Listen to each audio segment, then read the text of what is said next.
A partir do quinto estudo também estão todos disponíveis. Vamos fazer uma oração. Pai amado, nós te louvamos, nós te agradecemos pela tua palavra.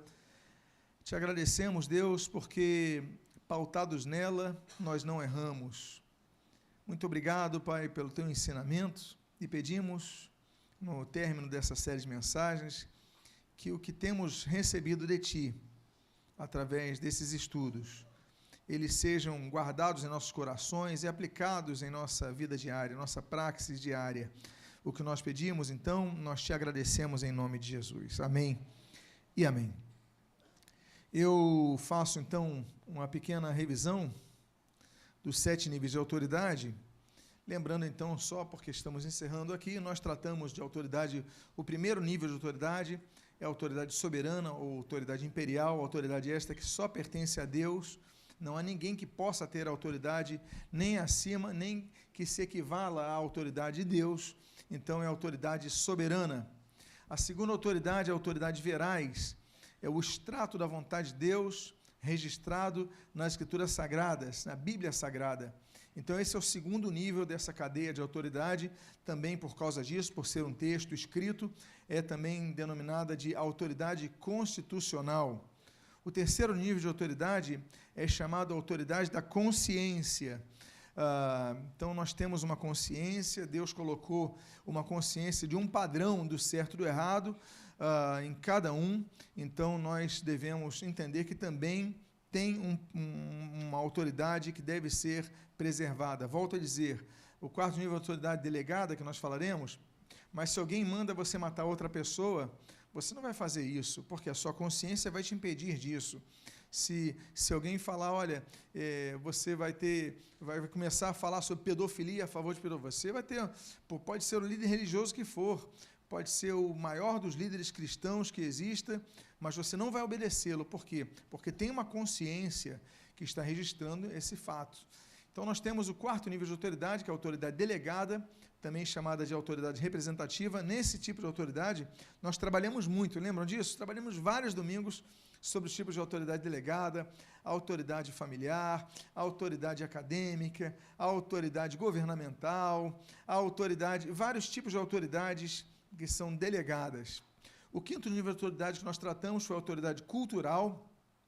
O sexto nível de autoridade que nós tratamos foi a autoridade funcional.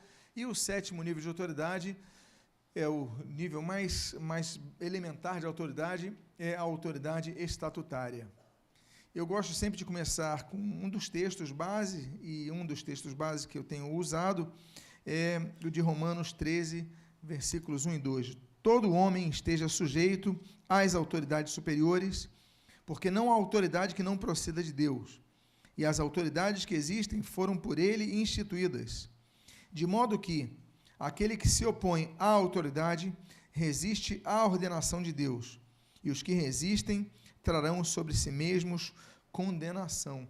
Então, há pessoas que estão passando por situações de sua vida de juízo e não sabem por quê, mas, na verdade, tudo isso é a colheita de uma vida, de uma postura onde você resiste à autoridade constituída sobre sua vida, traz condenação sobre si. Então, é um assunto importante, nós chamamos isso de princípios, por isso que é princípio de autoridade, né? É uma questão elementar. Um princípio, ele não se estabelece apenas por um período de tempo, não se estabelece por um contexto, não, ele é para toda a vida. Então, é importante estudarmos isso, porque há coisas que nós vivemos do juízo de Deus que nós não entendemos por que isso acontece, mas muitas vezes é pautado nessa falha. Pois bem, hoje, nesse último estudo, nós começaremos a falar sobre o conflito entre autoridades religiosas e o limite de alçada entre elas. Então, tem 2 pastores se degladiando, tem 2 líderes religiosos, estamos aqui tratando de autoridade religiosa, então, hoje, nesse caso aqui. Então, como nós devemos considerar essa questão? E quando a autoridade religiosa entra em conflito com a autoridade constitucional, a autoridade veraz, as Escrituras Sagradas? Bom, em primeiro lugar, sempre se lembre, e esse elementar, da posição de cada um dos líderes. A autoridade religiosa está em que nível de autoridade? Eu pergunto a vocês. 4º nível de autoridade, que é uma das autoridades delegadas. Então, por exemplo, acima dele está o nível de autoridade veraz, que é o segundo nível de autoridade, a autoridade das Escrituras. Então, ele está abaixo disso. Então, nós devemos sempre nos lembrar dessa questão. E, por exemplo, é o caso de Paulo e Barnabé. Eles estavam pregando lá em Bereia, numa cidade grega de Bereia, e, apesar deles serem apóstolos, como diz a Bíblia em Atos capítulo 14, por exemplo, diz que Paulo e Barnabé eram apóstolos. Eles eram apóstolos, eles eram autoridade na igreja, eles tinham autoridade delegada. Mas, apesar disso, quando eles pregavam, os bereanos iam abrir a Bíblia para ver se o que eles pregavam era consoante à autoridade que estava acima deles. Então, nós temos esse texto de Atos 17, 11, que diz assim: ora, estes de Bereia eram mais nobres que os de Tessalônica, pois receberam a palavra com toda avidez, examinando as Escrituras todos os dias, para ver se as coisas eram de fato assim. Quando nós projetamos esse templo, você lembra muito bem que nós colocamos braço em todas as poltronas, colocamos caneta e bloquinho de anotação em todas as poltronas, para que você sempre anote o que é pregado aqui, seja por mim, seja por outro pregador, não importa. Que você sempre anote, que você sempre confira na sua casa, com cuidado, com calma, se o que tem sido pregado aqui de fato é assim. Por quê? Porque o nosso desejo não é que você seja como Tessalonicense, que ao que parece, o texto mostra, os Tessalonicenses ouviam a pregação, diziam amém, gostavam de tudo, mas os de Bereia eram mais nobres do que eles. Eles eram nobres, mas de Bereia eram mais nobres do que os de Tessalônica. Por quê? Porque eles recebiam com avidez a palavra, diz o texto, mas iam conferir o texto. Então, sempre confira o texto que é pregado. Muitas vezes, claro, a emoção é importante, né? Deus nos colocou emoção, nós vibramos com a palavra, sentimos o eco daquilo, mas sempre confira na sua casa se o que é pregado está de acordo com a Bíblia. A maioria das heresias, a maioria não, todas as heresias, elas surgem por deturpações do texto da Bíblia, porque pessoas dizem amém e não conferem o que é pregado. Então, confira sempre o que é pregado. Segundo lugar, vamos lembrar que a autoridade das Escrituras Sagradas está sempre acima da autoridade humana. Eu vou dar um exemplo nessa mensagem de hoje, o exemplo de um conflito que existe entre um sumo sacerdote chamado Ananias e Paulo. Paulo era apóstolo da igreja, mas para o judaísmo ele era apenas um aprendiz de Gamaliel. E temos então o sumo sacerdote Ananias, ou seja, dentro do judaísmo, é a pessoa com o maior nível, né, de uma determinada região, então é o sumo sacerdote. Pois bem, Paulo foi levado para o Sinédrio para ser julgado, e nós temos ali um conflito. Primeiro erro acontece com o sumo sacerdote Ananias, porque ele ultrapassa as Escrituras Sagradas. Diz o texto de Atos capítulo 23, nos 2 primeiros versículos, o seguinte: fitando Paulo os olhos no Sinédrio, disse: varões, irmãos, tenho andado diante de Deus com toda a boa consciência até os dias de hoje. Ele estava falando isso, diz o texto, mas o sumo sacerdote Ananias mandou aos que estavam perto dele que lhe batessem na boca. Ou seja, Paulo estava diante do Sinédrio para se explicar. O Sinédrio é composto de 72 anciãos. E ele estava ali e falou: varões, irmãos. Ele está falando com jeito, não está desrespeitando eles. Não é? Varões, irmãos. Está tendo um maior cuidado. Olha, eu tenho agido com toda boa consciência, diante de Deus, eu tenho andado de maneira correta. Mas o sumo sacerdote manda esbofetear a boca dele. Ou seja, o sumo sacerdote age errado. Ele abusa da autoridade que tem. Porque ele é sumo sacerdote, ele manda as pessoas baterem na boca de Paulo, dão um tapa em Paulo. Ora, ele abusou da autoridade. Não é pelo fato dele ser sumo sacerdote que ele pode mandar esbofetear alguém. Muitas coisas a gente percebe, muitas vezes, um problema na ordem hierárquica, a obediência cega. A obediência não pode ser cega. A obediência ela é sempre relativa. Nós temos que ter um princípio, temos princípios. Então, a submissão é uma coisa, a obediência é outra coisa. Então, ele manda esbofetear um Paulo. Bom, aí nós temos o primeiro ponto. Agora, Paulo reage. Paulo fica indignado quando ele está explicando com todo cuidado, com todo respeito, leva um tapa na cara. Aí Paulo reage de maneira incisiva. Paulo é duro. Diz o texto do versículo 3, então lhe disse Paulo, Deus há de ferir-te, parede branqueada. Tu estás aí sentado para julgar-me segundo a lei e contra a lei mandas agredir-me? O que Paulo faz? Ele faz duas coisas. Primeiro, ele então dá uma resposta incisiva ao sumo sacerdote, parede branqueada. Ou seja, você que não tem moral para falar em nada, né? Tem um cal na tua boca, você não tem moral nenhuma para falar. Paulo se irrita, fica indignado com isso, e ele contesta segundo a lei, que a lei proibia ele fazer isso. Ele fala, e contra a lei mandas agredir-me. Então Paulo utiliza a autoridade das Escrituras Sagradas para combater Ananias, o sumo sacerdote. Então nós temos a reação de Paulo. Só que Paulo é lembrado de algo que ele não sabia, e ele então reconhece o erro. Olha o que acontece. Ele é alertado, e ele alerta sobre as Escrituras Sagradas, mas ele é alertado que Ananias não era um qualquer, não era uma pessoa qualquer. Diz o texto do versículo 4, versículo 5, os que estavam ao seu lado disseram para Paulo, estás injuriando o sumo sacerdote de Deus? Respondeu Paulo, não sabia, irmãos, que ele é sumo sacerdote, porque está escrito, não falarás mal de uma autoridade do teu povo. Olha o que acontece. Paulo, então, esse sumo sacerdote, manda esbofeteá-lo, Paulo reage, você é uma parede branqueada, você não tem autoridade nenhuma para falar contra a minha vida, você está indo contra a lei. Aí o pessoal que está do lado dele fala, mas ele é sumo sacerdote.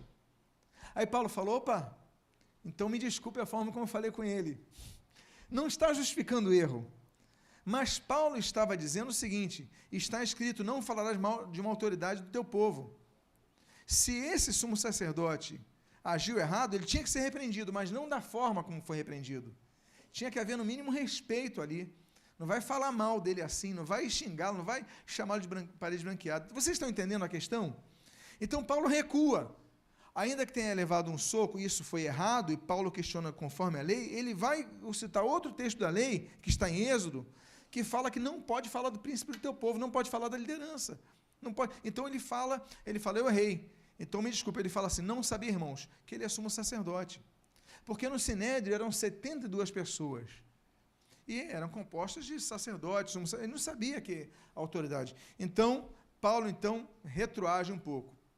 Ali, a demonstração do Êxodo 22, 28. Mas Paulo alerta novamente sobre a autoridade das Escrituras Sagradas acima da autoridade verais. E no caso das autoridades da própria igreja, da mesma igreja?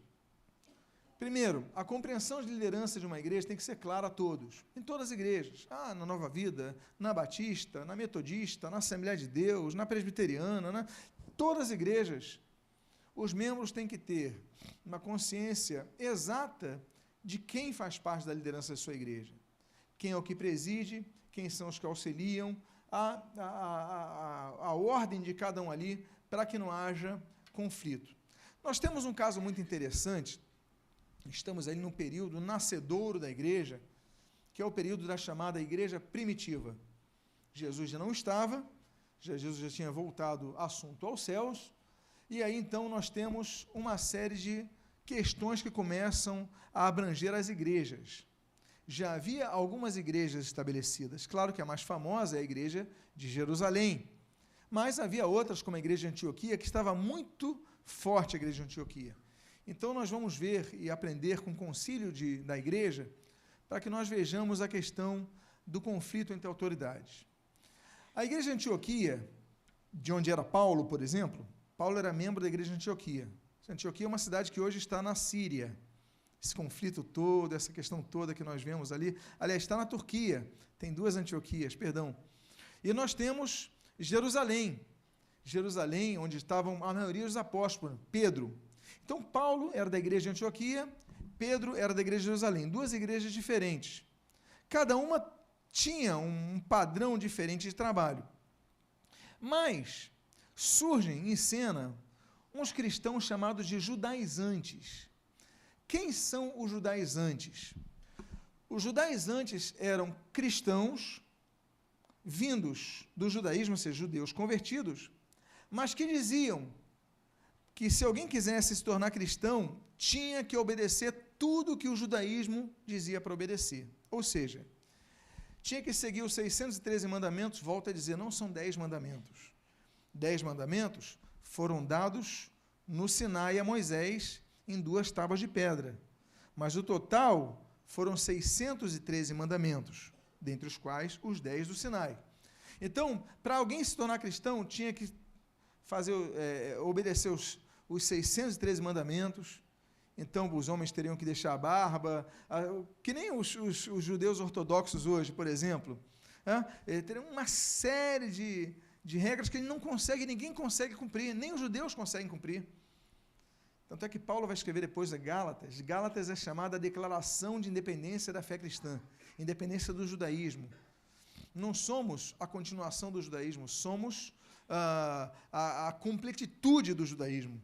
Ou seja, o judaísmo foi uma fase que nos apontava a algo maior, que é a nova aliança. Jesus fez uma nova aliança. Em Jeremias capítulo 31, Deus já falava com o povo de Israel, olha, 600 anos antes de Cristo, olha, far-vos-ei uma nova aliança convosco. Jesus ali no cenáculo, ele estabelece a nova aliança. Então, era uma nova aliança, não uma aliança renovada, era uma nova aliança. Gálatas fala sobre isso. Pois bem, mas os judaizantes queriam, por exemplo, que se alguém quisesse se tornar cristão, os homens têm que se circuncidar. Tinham que fazer a fimose obrigatória. Isso é obrigatório aos judeus, mas não é obrigatório aos cristãos. Os cristãos não precisam fazer isso. Porque Jesus não trouxe libertação desses rudimentos. É uma questão voltada a Israel, a gente vai tratar sobre isso, volta a dizer e pedir paciência aos irmãos, quanto à escatologia. Vou deixar para frente, para quando eu tiver completado os meus estudos a respeito disso. Mas o fato é que surgem os judaizantes falando sobre isso, e lá na igreja de Antioquia. Olha, vocês não estão na fé, porque os homens não se circuncidam, os homens não seguem a lei de Moisés. Aí o pessoal de Antioquia, o grupo de Paulo, fala, mas não precisa seguir. Não precisa, senão vocês não são convertidos. E começa aquele problema. Aí o que a igreja de Antioquia faz? Vamos resolver o problema. Vamos mandar uma comitiva aqui de Antioquia, vamos mandar lá para Jerusalém para conversar com a liderança deles, para saber o que está havendo. Vamos conversar com o Tiago, irmão do Senhor Jesus, para saber o que está havendo. Porque aqui em Antioquia a gente não segue a lei mosaica, mas que parece o pessoal de Jerusalém segue. Então nós temos um problema, 2 igrejas com 2 doutrinas diferentes.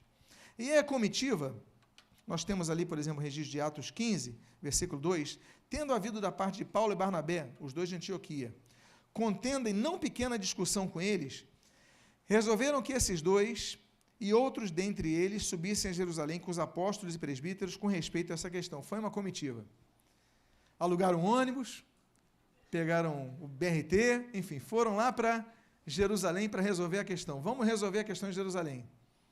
Então, temos um conflito de 2 igrejas para resolver uma questão fundamental ao cristianismo.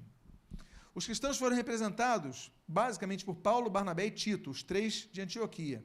Como diz Gálatas 2, 14 anos depois, subiu outra vez a Jerusalém com Barnabé, levando também a Tito. Então, ele está falando depois do período de reclusão de Paulo, o período que ele vai para a Arábia, o período que ele vai ser discipulado pelo Senhor, enfim.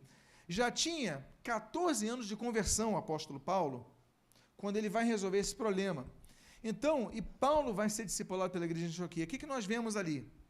Que a igreja de Antioquia também não é uma igreja nova. Ela já tinha 14 anos de existência.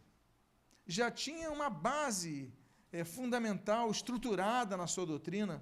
Então, eles não iam aceitar chegar às pessoas, vocês têm que se circuncidar, vocês têm que seguir a lei de Moisés, vocês têm que ser barbudos, e ser assim, ser assado. Não precisava disso.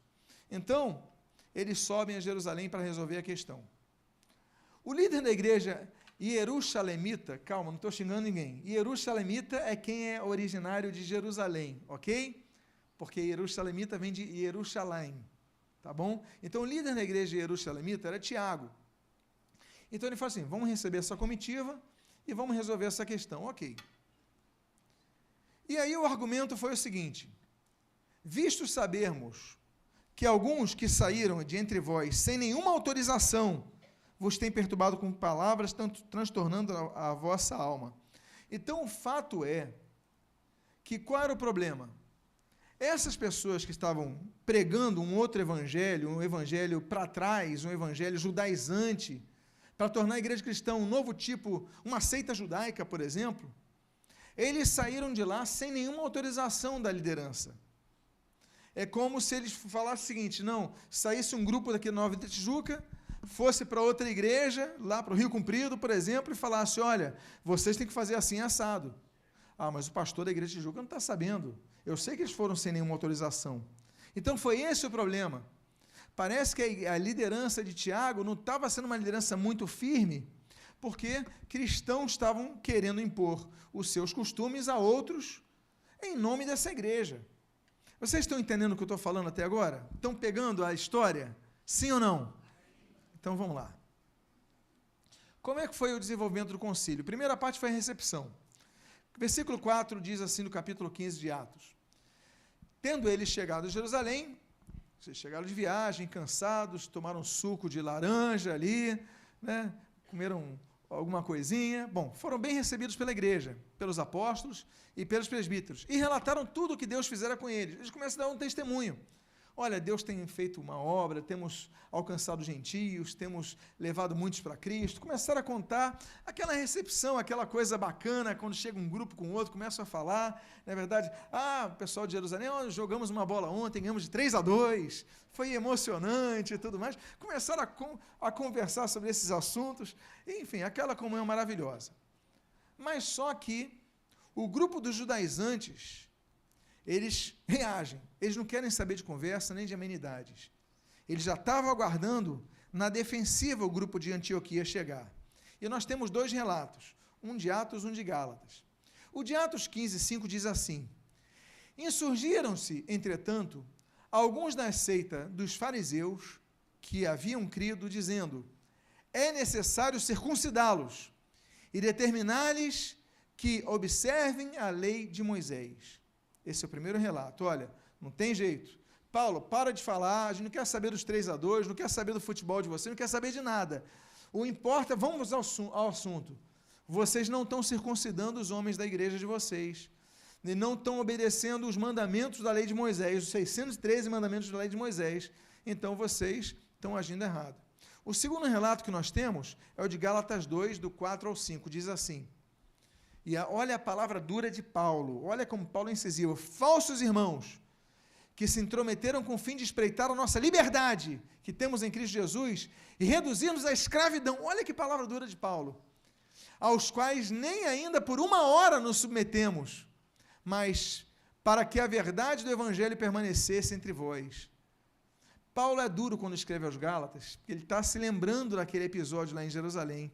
Ele fala, olha, eles querem, são falsos irmãos, não são irmãos de verdade. Eles querem reduzir a escravidão da lei mosaica.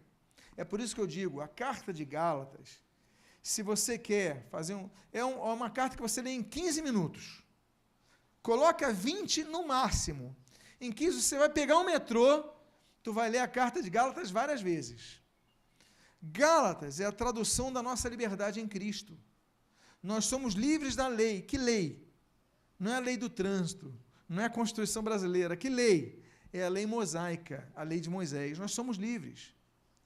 A gente não precisa obedecer às leis de Moisés. A gente estabelece como parâmetro o Evangelho de Cristo. E, claro, aquilo que não é confrontado, aquilo que não é confirmado, fica à base da consciência daquilo que é amalgamado pelo Evangelho.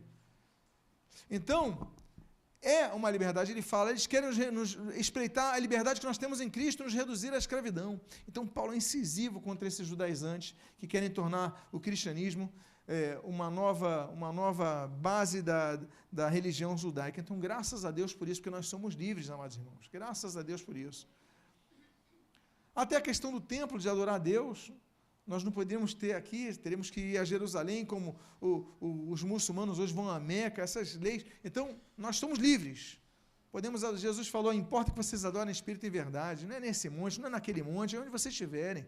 Você pode estar na ilha deserta lá, sozinho, com uma bola chamada Wilson, ali sozinho, e você adorar a Deus. Não importa isso. Então, Jesus, ele ele coloca um novo conceito, nós seguimos o cristianismo.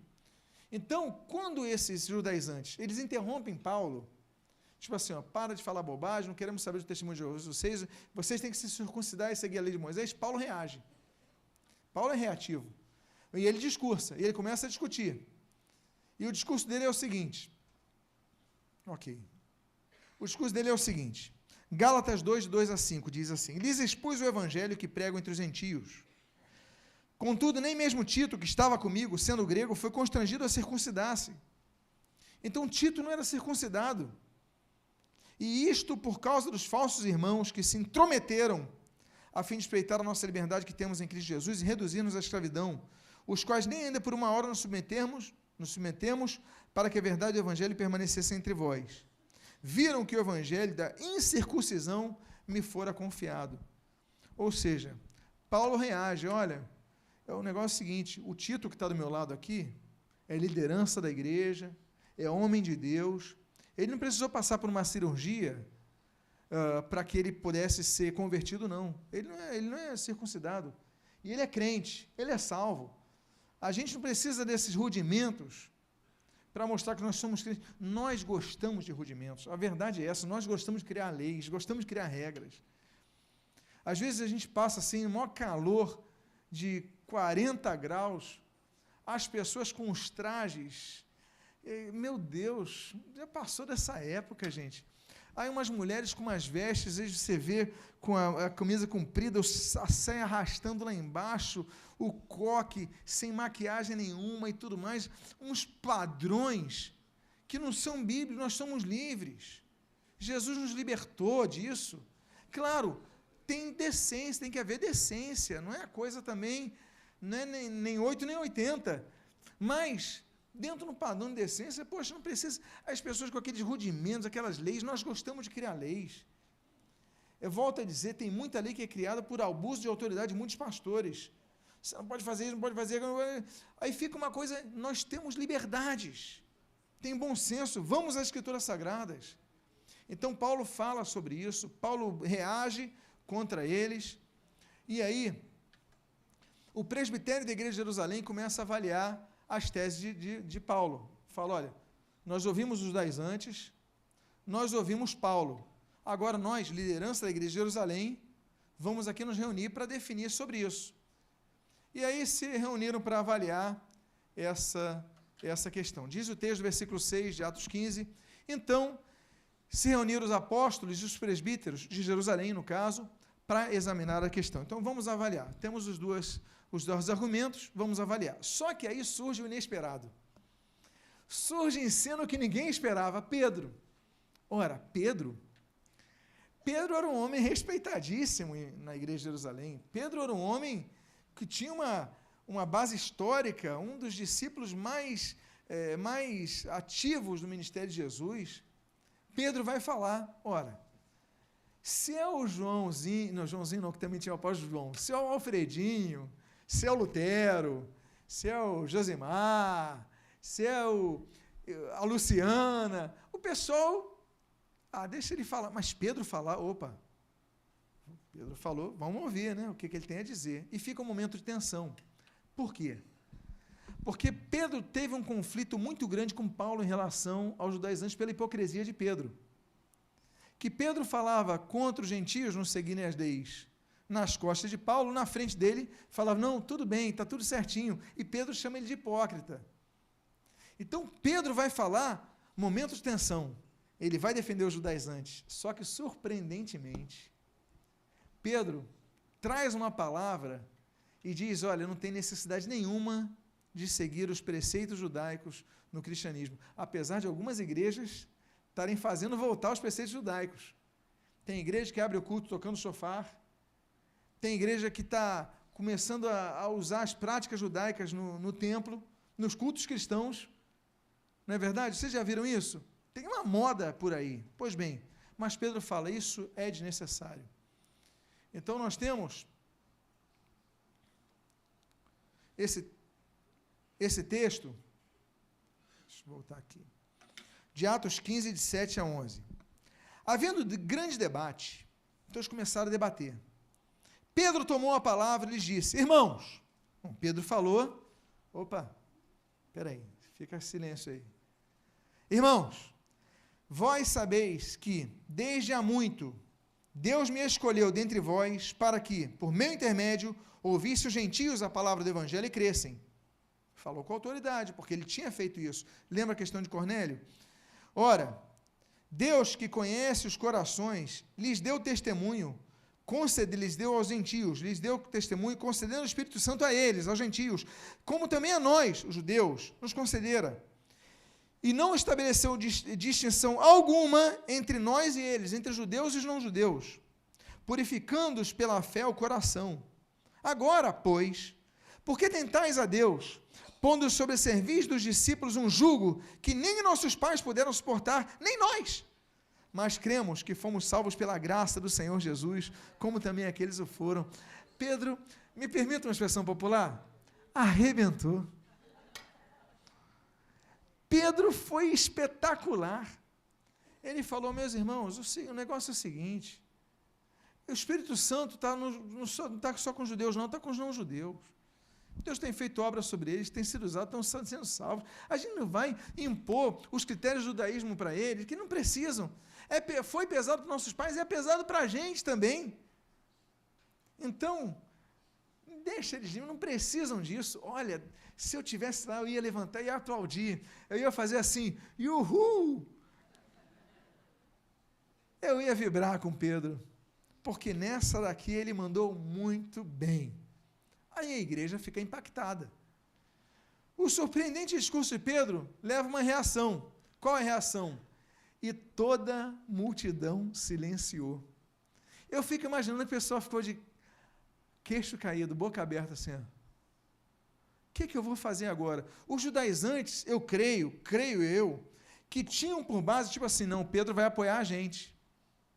Pedro falou, todos se calaram, depois Pedro termina e toda a multidão silenciou. Tipo, o que eu vou falar agora? Pedro, que era uma base, falou que não é preciso. Então, todo mundo ficou quietinho. Aí, Barnabé e Paulo começam a contar testemunho para amenizar um pouco o clima. A coisa ficou muito interessante. Começa a falar dos milagres que aconteceram. Olha, toda a multidão silenciou, passando a ouvir, agora começaram a ouvir. Lembra que interrompiam Paulo? Agora passaram a ouvir, passando a ouvir a Barnabé e Paulo, que contavam quanto aos sinais e prodígios que Deus fizera por meio dele entre os gentios. Então a grande questão é, gentios são os não-judeus. Somos a maioria de nós aqui. Então ficou-se aquilo ali, olha, Deus tem feito maravilhas entre os gentios, o Espírito Santo está sobre os gentios, está usando os gentios, nós temos pregado os gentios, está vendo convertentes. Então foi uma bênção essa palavra de Pedro.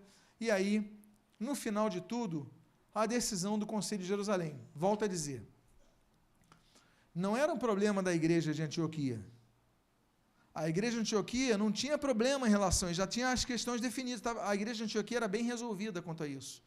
Pregava entre os gentios, a liderança era gentil. Você vê, Tito não foi circuncidado e era líder na igreja. O problema estava a igreja de Jerusalém. Então você vê que nessa hora uma igreja filha, uma igreja que não é a sede de Jerusalém e tudo mais, é uma outra igreja de outra região, vai dar uma aula, e a liderança é humilde, porque a liderança vai se reunir e o líder vai decidir. Eles tinham um que presidia, que era o Tiago. Então, o líder da igreja, Tiago, de Jerusalém, Tiago, após citar as escrituras em Amós 9 e Jeremias 12, encerrou o discurso e apresentar sua decisão final sobre o assunto. Qual é a decisão final sobre o assunto? Depois que eles terminaram, falou Tiago dizendo, irmãos, atentai nas minhas palavras, pelo que julgo eu. E ali ele coloca os critérios que permanecem sobre a igreja. A questão das relações sexuais ilícitas permanece sobre a igreja. A relação da idolatria, proibição, permanece sobre a igreja.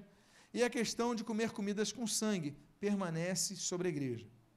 São 3 as pautas que aprove a liderança de Jerusalém dizerem, permanece sobre a igreja, das regras antigas do judaísmo, isso permanece sobre a igreja.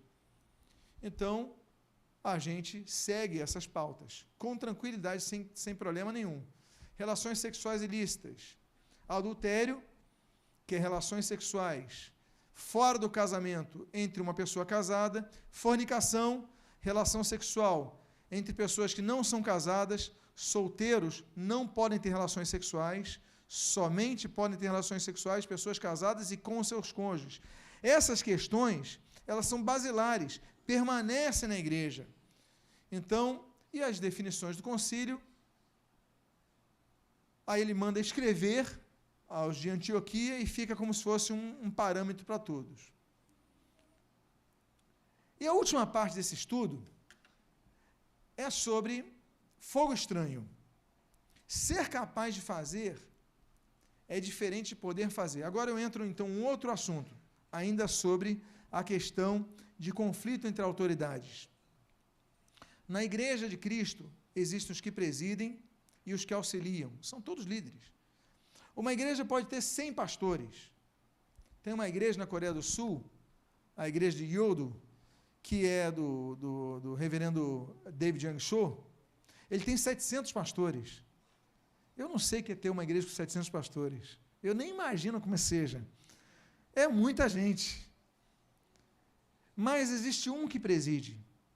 Existem pastores de rede, pastores de setores, pastores dos casais, pastores dos jovens, pastores dos músicos, pastores das crianças. Existem vários tipos de pessoas que se responsabilizam por aquelas almas.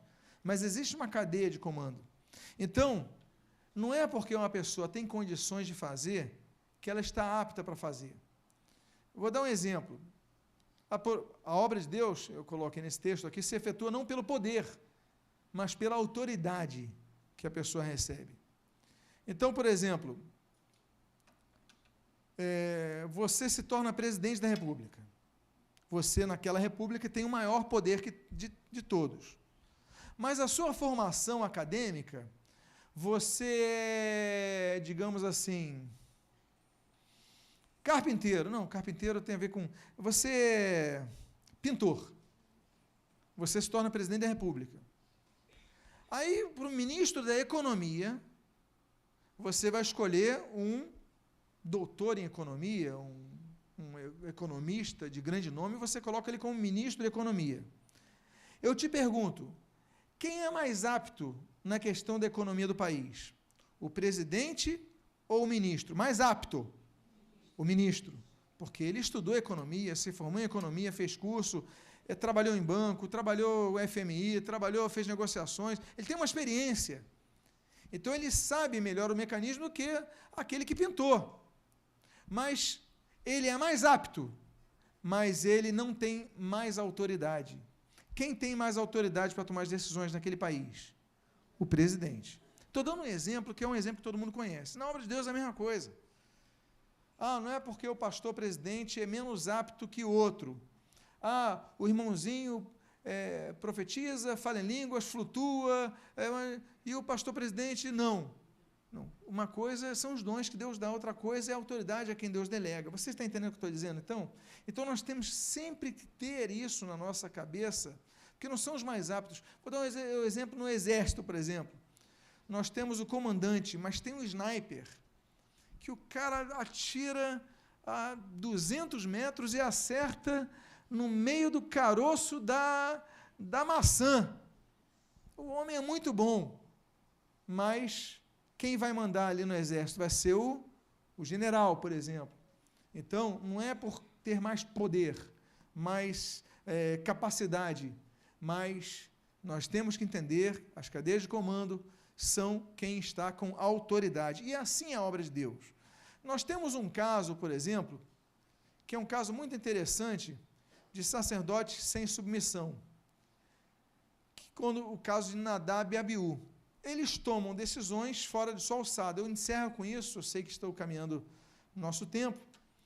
Então, Levítico 10, de 1 a 2, nós temos assim: Nadab e Abiú, filhos de Arão, tomaram cada um o seu incensário, e puseram neles fogo, e sobre este incenso, e trouxeram fogo estranho perante a face do Senhor, o que não lhes ordenara.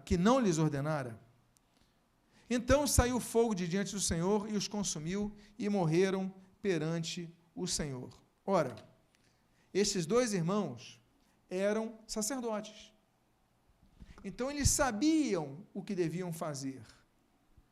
Mas por que Deus os consumiu? Porque, apesar de saberem o que tinham que fazer, eles não tinham alçada para fazer, não tinham autoridade para fazer. Eles ultrapassaram a autoridade do próprio pai deles, Arão, que era o sumo sacerdote. Então, eu sei que não vou me adiantar mais no tempo, porque estamos nesse encerramento, mas eles se preocuparam em fazer porque sabiam que podiam fazer, mas eles não deviam saber. Então, princípio de autoridade, que eu começo a encerrar aqui, e Deus desconsiderou o sacrifício que foi dado, porque Deus não se preocupa tanto com o sacrifício oferecido, mas quanto com a autoridade, a manutenção da autoridade que delega. Por isso que aquele fogo passou a ser fogo estranho. Estamos encerrando uma série de 3 mensagens sobre princípio de autoridade. Você vê que nós podíamos falar mais sobre esse assunto. É um assunto extenso, mas é um assunto basilar. Nós muitas vezes erramos tendo a melhor das intenções, mas nós erramos. E nós não podemos errar, nós devemos evitar o erro. A Bíblia diz que nós devemos ser perfeitos, sede perfeitos. Ora, a perfeição ela é impossível de ser alcançada, mas o termo grego, né, sede perfeitos, no sentido de sede completos, ou seja, procurarmos dar o mínimo de bestas possíveis, buscando essa perfeição, essa completitude. Nós devemos, então, entender sempre, nunca nos esquecermos dos níveis de autoridade. Volto a dizer, aqui na igreja, vocês têm uma liderança, mas acima dessa liderança, vocês têm em suas mãos uma autoridade maior. Primeiro, a autoridade da consciência. Se eu sou pastor na igreja, sou presidente dessa igreja. Se eu mandar você pular da ponte, a sua consciência vai dizer, não, isso é um absurdo, não vou fazer isso. Então, você tem que me desobedecer. Por quê? Eu estou abusando de minha autoridade. E eu estou abaixo da autoridade da sua consciência. Segundo, acima disso, não vou jogar da ponte, por quê? Porque acima da minha consciência também está a autoridade da Bíblia, a autoridade veraz. Então, eu também não posso obedecer por causa disso. Então, na verdade, não é que você está desobedecendo o líder e por causa disso pecando, não. É porque você está obedecendo a autoridade que está acima do líder. Então, o que para muitos é desobediência, na prática é obediência. Você está entendendo? Por que eu falei que a obediência ela é relativa? A submissão é uma coisa, é absoluta, mas a obediência é relativa. Por quê? Porque você sempre tem que medir os níveis de autoridade que estão acima de nossas vidas. Que Deus abençoe sua vida. Obrigado por ter paciência em participar desses cultos, mas eu tenho certeza que em algo você foi abençoado, não por causa do pregador, que é a parte fraca de tudo isso, mas por causa da palavra de Deus que foi pregada aqui. Amém, queridos? Vamos ficar de pé, vamos agradecer ao Senhor Jesus. Louvado seja o Senhor. Pai amado, nós te louvamos, nós te agradecemos por esta série de mensagens que tenho certeza abençoaram nossas vidas e te pedimos, Deus, continua falando conosco, abençoando-nos, para que nós possamos cumprir a tua vontade em nossas vidas.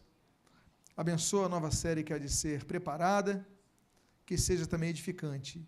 E pedimos a tua graça sobre nós para que não erremos, que sempre nos lembremos dos níveis de autoridade, para que não erremos contra ti. O que nós pedimos, Deus, nós fazemos agradecidos em nome de Jesus. Amém e amém. Antes de você sentar,